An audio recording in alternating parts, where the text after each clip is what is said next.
Good morning, everyone, and welcome.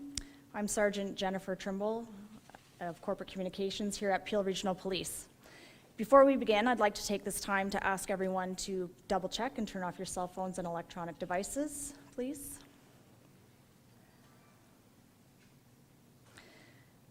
This morning, Deputy Chief Nick Milinovich from Investigative and Emergency Services Command will be providing details about Project Zucaritas, a narcotics investigation by the Specialized Enforcement Bureau. After this announcement, there will be an opportunity for questions.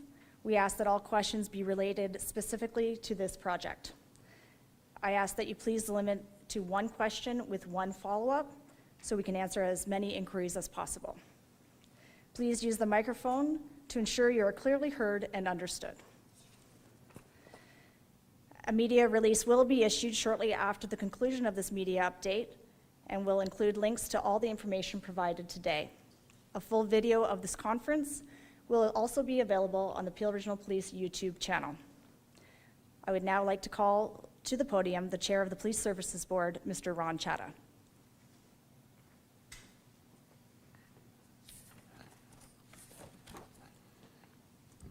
Good morning, everyone. I'm Ron Chatta, Chair of the Peel Police Services Board. I'm honored to be here today. In these particularly difficult last few months, it is important to continue to recognize the incredible work of all our officers, including those from the Specialized Enforcement Bureau. Today is yet another example of how the dedication of Peel Regional Police members helps keep our communities safe.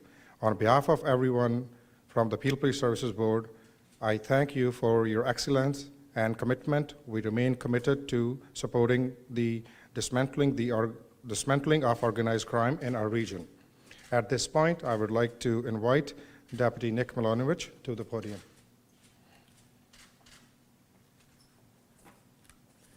Thank you, sir. Good morning, and thank you for joining us as we share information on Project Zucaritas. Over the last 11 months, our Specialized Enforcement Bureau have been investigating a large-scale international drug trafficking ring. This investigation was dubbed Project Zucaritas. Our service led this project with support from the United States Homeland Security Investigations in Detroit and Chicago, along with the Border Enforcement Security Task Force in Buffalo. As a result of those efforts, I am very pleased to announce that our service has executed the single largest seizure in our service's history. To date, a total of 383 kilograms of cocaine, methamphetamine, and ketamine has been seized. Investigators have charged and taken into custody numerous people responsible for this investigation. Detective Sergeant Earl Scott will elaborate on those charges and the people that have been charged when he's invited to the podium. We are extremely proud of this work and our team's efforts towards addressing this type of criminal activity. This seizure now brings the total value of drugs seized by the Peel Regional Police to over $40 million in the year 2022.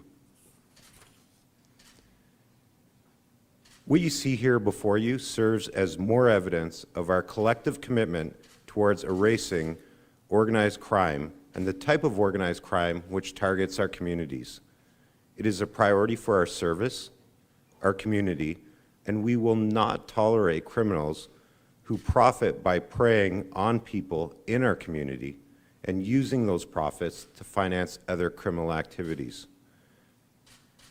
And I would like to take this opportunity to share two messages.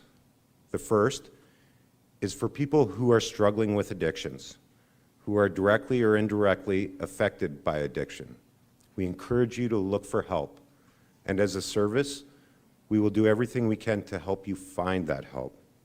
For the people who use those vulnerabilities and target our vulnerable in our community, we will continue with the type of enforcement efforts which have resulted in this seizure today in order to crack down on organized crime and hold those responsible accountable for their activities.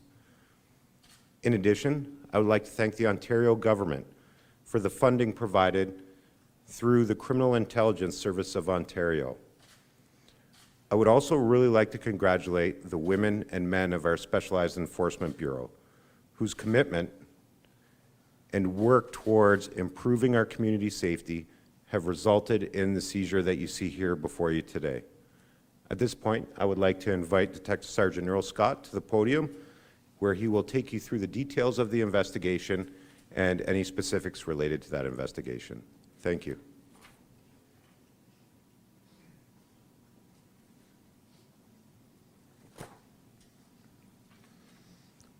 Thank you, Deputy. Good morning. I'm Detective Sergeant Earl Scott with the Peel Regional Police Specialized Enforcement Bureau and the investigator in charge of the Project Zucaritas team.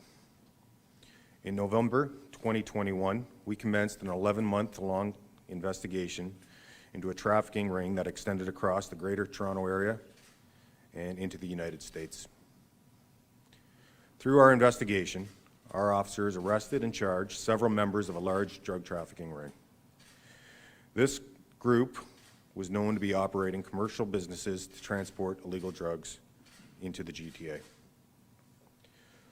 Peel Regional Police have seized 383 kilograms of drugs with an estimated street value of $25.25 million. 182 kilograms of methamphetamine have been seized. 186 kilograms of cocaine have been seized, and 38 kilograms of ketamine have been seized. A business identified as North King Logistics, located at 50 Steeles Avenue in Milton, has been identified as a commercial trucking business used to transport and distribute the illegal drugs. A second business, Friends Furniture, located at 2835 Argentia Road in Mississauga, has also been identified as a transfer hub through the investigation. This investigation has led to the arrests and charges on the following individuals. Kalula Amin, a 46-year-old from Caledon, has been charged with 2 counts of of trafficking in a controlled substance. Jaspreet Singh, a 28-year-old from Brampton, has been charged with 1 count of trafficking and 1 count of possession of property obtained by crime. Ray Ip, a 27-year-old man from Richmond Hill, has been charged with 4 counts of possession for the purpose of trafficking. Ravinder Bopare, a 27-year-old man from Mississauga, has been charged with 1 count of trafficking and 1 count of possession of property obtained by crime. The last party, Gurdeep Gakal, a 38-year-old from Caledon, has been charged with 1 count of trafficking in a controlled substance. This accused is currently in custody in the U.S. on a warrant issued by the Northern District of Illinois for violations of the U.S. drug conspiracy laws. I'd like to thank my colleagues in the Specialized Enforcement Bureau for their incredible investigative work and their tireless efforts, without which this wouldn't have been possible. And I'd also like to thank the assistance provided by our U.S. law enforcement partners. This concludes my update into Project Zucaritas, and I'm happy to answer any questions you might have. Doesn't the fact that this is the largest seizure, and it's an amazing seizure you guys have done, but doesn't it point to the fact that the problem of drugs here and almost everywhere is only getting worse? The numbers seem to be going up. The amount you seize, the amount of people arrested, every year it seems to get worse and worse. Is enforcement working, in your opinion? Absolutely. I believe you're correct that drugs are becoming more commonplace and seizures are getting bigger. Peel Police and the Specialized Enforcement Bureau will do everything they can to investigate drug trafficking, and will continue to do that. Sorry, I'm just going to step in really quickly and complement that answer. And really, here at our service, that's why it's not just about enforcement. In Peel, as we see here today, enforcement's an incredibly important part of the response to the issue relating to organized criminal activity, which traffics drugs. But by itself, it's ineffective. You'll notice in my opening remarks, I talked about the need for people who are struggling with addiction to find help. And the reality is what we've incorporated here in Peel is not exclusively enforcement.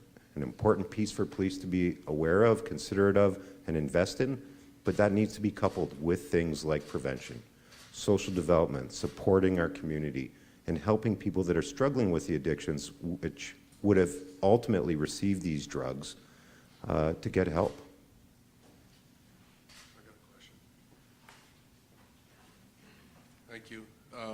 From Postmedia, just wondering about a couple of questions on this. Obviously, congratulations on the bus. It's a major deal. I want to talk about the guns that would be part of this organization, as I know you've made arrests in that regard, and also how much cash was seized, because I understand there's some. And I think, if you don't mind, the best you can, I mean, you mentioned Argentia, which is right here. This was happening right near, and the other place in Milton too, in the community. All of this is going on, and obviously you did some great detective work to figure it out, but it shows you that right under people's noses all of this is happening. And it is, as you, as Deputy Milinovich mentions, this is affecting our teenagers, our kids, our adults that are getting addicted on this stuff, and it's causing so much social trouble. So there's, I guess what I'm asking for is a little bit of a deeper dive into how this all came about, and a little bit about the violence that goes with this as well. I'm going to answer the first part of your question. There were no firearms seized as a result of this investigation, and we've seized approximately $70,000 in Canadian currency. And maybe I'll refer to the deputy on anything further than that. Absolutely, and thank you for that. You know, it's an excellent question, and it's very true. The reality is, organized crime has no boundaries. You know, as invested as we are in different techniques and different processes in order to catch them, they are equally as invested in protecting their enterprises and continuing to benefit and profit from that. And this is why it becomes so incredibly important that police don't engage in these types of efforts by themselves. We need the community. We cannot be everywhere. We need the community to access programs like Crime Stoppers. You know, the reality is we will tolerate what we allow. And so, you know, the second part of this press conference is it's a tremendous opportunity to have a platform and encourage our community to become engaged with their police service. We're here to protect you, and we want to protect our kids. And really, that is where we will definitely make a difference, and we can begin to erase organized crime, which is willing to take advantage of the vulnerable in our community. Can I follow it up? Is this a large amount over those two places, or is this over a period of time? I'm going to defer to Detective Sergeant Earl Scott. I can't get into the investigative details, but as it's currently before the courts, but this is over a period of time. And the other thing is, just judging by the, you know, the smaller amount of money that you were able to find, I don't know what we can infer from that, but is it possible that you were able to prevent that $25 million from going into it, and that this is a major blow in that regard, or is there money offshore or other places that you can't get at? We'll be investigating any leads that we get, and we'll continue to do that. I just have one more, sorry, just one more. I wonder, you show the accused there. Do you know if they all are, when they're going to court, are they on bail already, that kind of thing? Can we get an update there? Certainly. The four accused, other than Mr. Gertie Gackel, have already been to court and had their bail hearings. Mr. Gackel is still in custody in the U.S.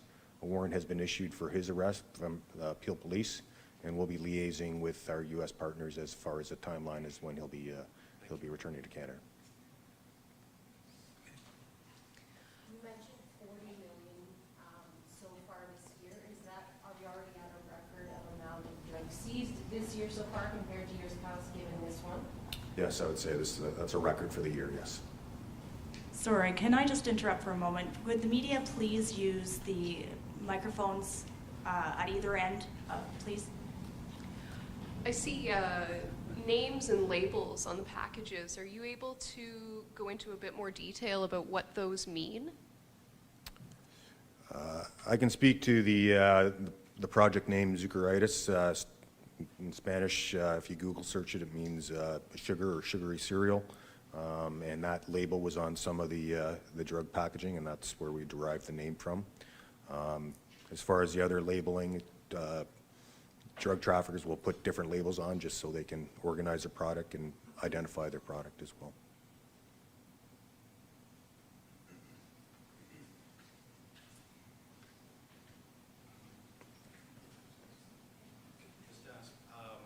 Is there any sort of interesting areas where these were found? Were they being hidden in couches or furniture? You mentioned the furniture company. Is there anything unusual about where these drugs were hidden?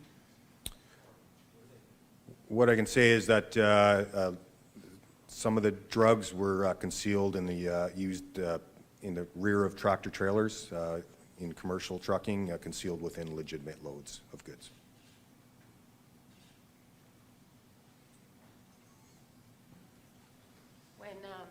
When these drugs were making it onto the street, were you able to identify where? Was it just in Peel region, or was it across, and were you working with other law enforcement in Ontario as well? You mentioned the U.S., but who else was involved here? This investigation was initiated and centered in Peel region. We did collaborate with partners in the U.S. As far as the destination for the drugs, they were coming into Peel and the Greater Toronto area, and I couldn't say where exactly they'd be distributed to from that. Do you think they were coming over, from the States, or were they coming elsewhere into Canada? How were they getting here and then being distributed around? So we identified the fact that they were coming through commercial trucking over the border, and being concealed within the commercial trucks. Or do you know where they were originating from, though? Were they getting into the States? I couldn't speak to the source exactly as far as this investigation goes, no.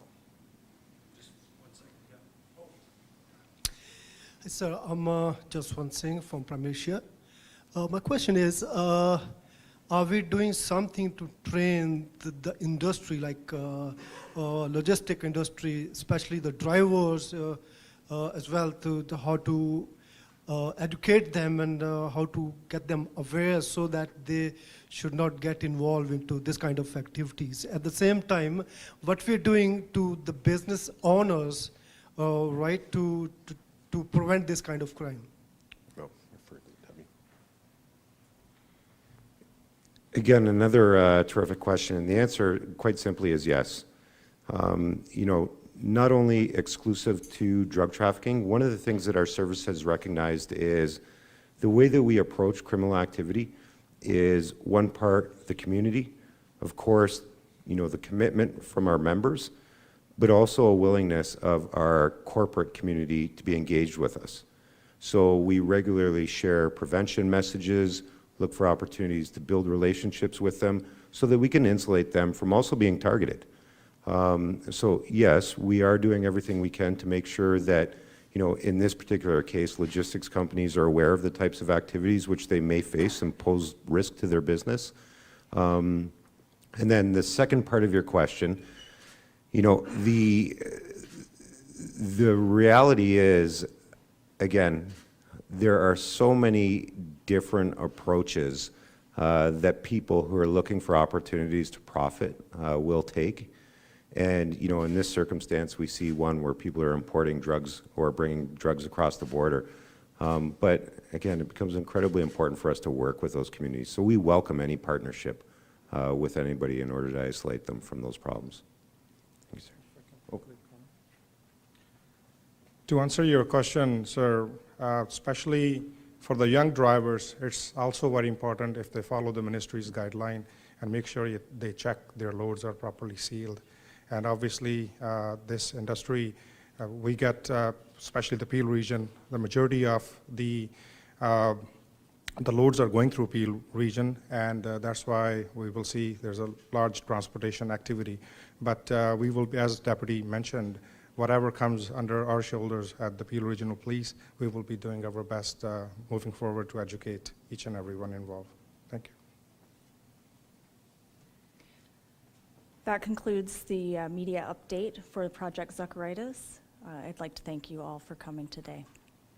Just wondering if you can show us, just tell us what's in some of the things, just for purposes, which drugs are in which. Oh, certainly. Show us and tell us. Certainly.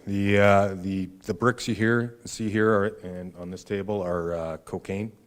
The large bags of white substance there are the methamphetamine, and there is a bag of a pink substance, and that is the ketamine. Is that cash on the platform?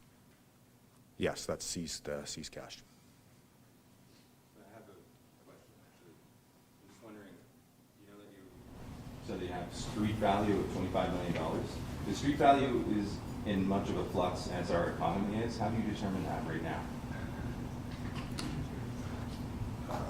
I couldn't answer to the flux of street value. I can say from experience that when drugs are more rare, they are more expensive.